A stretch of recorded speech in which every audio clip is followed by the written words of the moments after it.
It's Prediction Friday. Florida State versus Georgia Tech. Let's talk final score.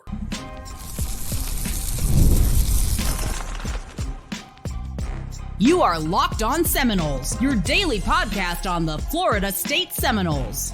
Part of the Locked On Podcast Network, your team every day. Welcome back into Locked On Seminoles. I am your host, Brian Smith. Thank you for making this your first listen each and every day. I truly appreciate you all coming in and spending a little time to talk Noles football with me. Today's show is brought to you by Ultimate College Football Head Coach, a brand new mobile game that is completely free, has no ads, and it is 100% playable even if you're offline.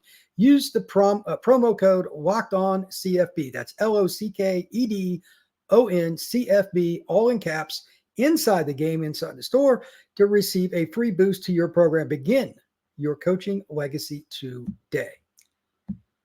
Yes, Prediction Friday. We have led up to this point with every kind of analysis, injuries, depth charts for the Florida State Seminoles and the Georgia Tech Yellow Jackets. Had Max Chadwick on the show yesterday, the Pro Football Focus writer, to discuss his thoughts about the roster, the transfer portal additions for Georgia Tech, Florida State's rushing attack, all the different points of emphasis for the game zero here in college football. The only really good game, honestly, this weekend across the college football landscape. Tomorrow at noon, it will kick off at Eastern Standard Time at noon. So ESPN's got the game. I think it's going to be fun, but I have four prime reasons for my pick, and it is going to be Florida State. I'll give the score here in a little bit, but here are my four reasons for the Noles in descending order. Let's start with number 4. This one is probably the one that most people, if they were asked to give a quick answer, would come up with why Florida State will win. It's a generic answer, but I'm going to go in more detail. Florida State's depth and team speed based on recruiting, based on the transfer portal, based on all the players combined, they have more overall talent than Georgia Tech. And here's why I think it's going to matter in a more specific manner or two.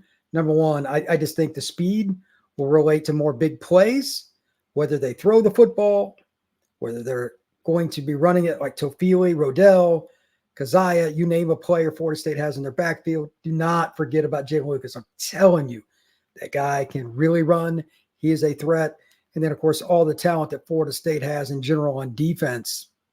You're looking at a lot of players that can make plays. A pick six in this game, talking about a QB last year in Haynes King, 16 interceptions.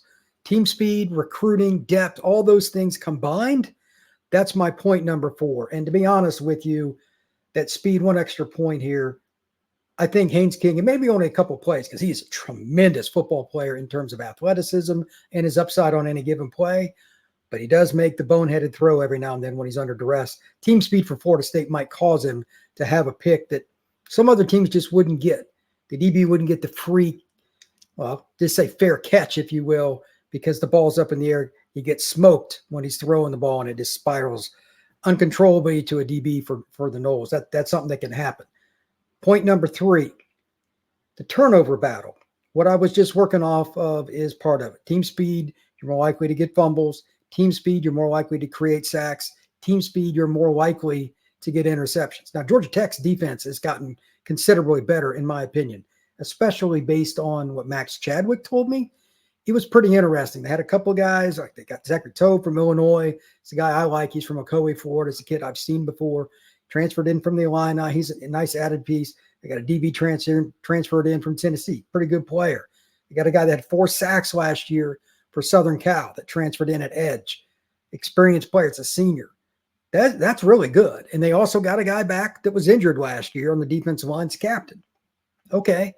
But I still don't think their speed and depth is the same as Florida State. And I don't think it's that they're not a slow team by any means, especially with the starters. I just think the depth disparity will strongly favor the Noles here. And that'll help them, especially in the second half. They'll have more fresh legs, more likely to get picks and turnovers, and quite honestly, just fewer chances to make failures of their own to give the ball up to Georgia Tech. I'm not saying Florida State's going to have a flawless offensive game. I expect quite the opposite. Let me be clear on that, just for a focal point, just a moment. This could be an ugly game in the first half, meaning both teams are probably going to shoot themselves in the foot a little bit. Both teams have enough speed on defense to create some tackles for loss. Zeke Biggers, just as an example for GT, 320-pound nose guard that's at least going to end up at the NFL Combine if not get drafted. Guy like that's going to make some plays. But I also think that, again, the turnover battle will lead Florida State in the right direction. The most important part about it, Florida State just has more of it on their depth chart and they can rotate guys. Again, turnover battle will favor the Noles. Number 2 might surprise some people because this is a category that I think is completely overlooked far too often. Special teams. Speed is going to be a part of it. And for those of you that clicked on this on YouTube, you saw the picture that I had for this particular pod. It's Lawrence Tofili. Guy like him doesn't have to play special teams, although on many teams he would. And he's done it before for the Noles, the running back that's starting for the Noles. This team has enough depth. They're going to be able to put really good players on special teams on the kick units to cover, to block, whatever, but not necessarily kill their starters. Early in the year, don't care how much you condition in fall camp, it is still not the same as a major college football game actually being played. They don't hit as much as they used to in practices, well, at any level, college included. And these guys are probably going to be gassed a little bit. That depth and speed will help special teams too. They're going to tackle better. I think they're going to win the turnover battle. And I also think that's going to lead to some field position advantages, which comes to the final point. I don't know if there's a team in college football better than Florida State with the returning field goal kicker and punter. Now, if you want to argue somebody else, that's fine. Go right ahead. Fitzgerald and Mastromano are both candidates to win awards after this season or on award watch lists for a reason. Fitzgerald, just as an example, was 19 out of 21 last year on kicks. That's incredible. You look at the situation with Mastromano, here's a stat for you. Looking at his numbers last year, he had one game last year against Florida where he was under a 40-yard average for his punting. One. That is tremendous. He's a guy that, if you want to go coffin corner, can do it, but his hang time and his ability to kick the ball a long way is going to help flip the field a few times. Edge to the Noles. And number 1, this is the reason that everybody should really be thinking that Florida State's going to win. Prove me wrong. Florida State's rushing attack, with all their experience up front, Darius Washington, across the board to Byers at right tackle from left to right, is going to be the better unit than Georgia Tech. Tofili, Rodell, Keziah, Cam, Danzy, Jalen Lucas, Sam Singleton. I don't care which order you put them in, because Florida State does more packages than just pure depth chart, which makes sense, honestly. Use your players to the strength. Those guys running behind an experienced line and a really, really good group of coaches as play callers should produce 5 yards or more a carry, which will be the death knell of Georgia Tech's defense and the scoreboard for them. When we come back, I'm going to give the final score and one extra point right here on Locked On Seminoles. Hey, Locked On Florida State fans. I want to take a moment to give you a heads up about a brand new mobile game that I think you're going to love as much as I do, Ultimate College Football Head Coach. This amazing game is a simulation. You get to step into the shoes of a head coach and play a college football program, bring them to glory. Can you imagine actually being the coach of the Noles? From recruiting players and hiring staff to overseeing training camps and handling scholarships, you control every crucial detail of the program. And here's what I really love about the game. You are responsible for calling offensive plays during the games. So it's your strategy, not just the computers, that will determine the success of your football season. But you will also shape the legacy of your program with other aspects, because it's all inclusive. Ultimate College Football Head Coach is free, doesn't have any ads. It's 100% playable even if you're offline, and you can play as you go on the go because it's where you want to be on your phone. Check it out. To download the app, just go to ultimate-cfb.com. That's ultimate-cfb.com, or look it up on any of the app stores. Ultimate College Football Head Coach. Check it out today.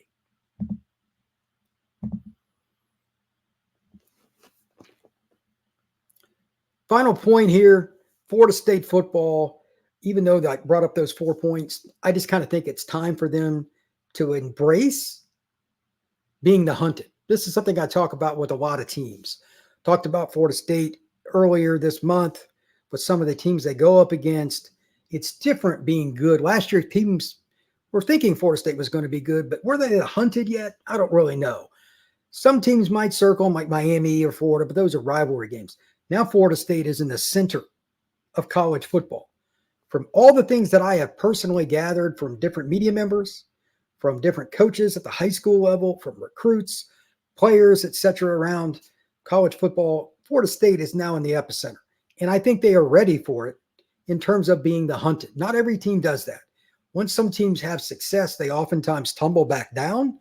Maybe I'm wrong, but I don't think that I am, because this program is on steady footing. I think they're ready to show that they are a good football program. They can win by double digits, even if they do not come out and play their best game. I think Saturday, again, the game is at noon Eastern time. It will be on ESPN over in Ireland. I think Florida State does that. I think they will struggle some early to, say, late second quarter with the offense. Pretty typical, but they won't get down on themselves. And I also expect them to play really good defense and the team speed to just be an overwhelming factor. At some point in this game, there's going to be an announcer say, Florida State's team speed has not changed. Like, there's going to be something to that point, and maybe even several times. That's why I'm going with the Noles for a final score of a victory of 34-21. I got the Noles by 13. That's my pick. If you have any comments about it, please go ahead and leave them on YouTube. Go ahead and comment on Locked On Seminoles with the Twitter handle. That's capital LO_Seminoles. I don't think there's any doubt that Florida State's going to be the better team here. So unless they shoot themselves in the foot, and I'm wrong on it, I mean, first game, you could have turnovers or something that happened. They're the better football team. They've had all summer to prepare, so let's see what they do. Once again, thank you for checking out Locked On Seminoles. I truly appreciate you stopping in to talk some Noles football with me. Make sure you check out Locked On College Football. That's our new podcast here on the Locked On Network, your team every day. I will see you on Saturday. Going to have a few things to say after the game. Might even do a live show. I'll let you know. But this is going to be fun. We're finally to the college football season. Everybody enjoy their Friday. Take care.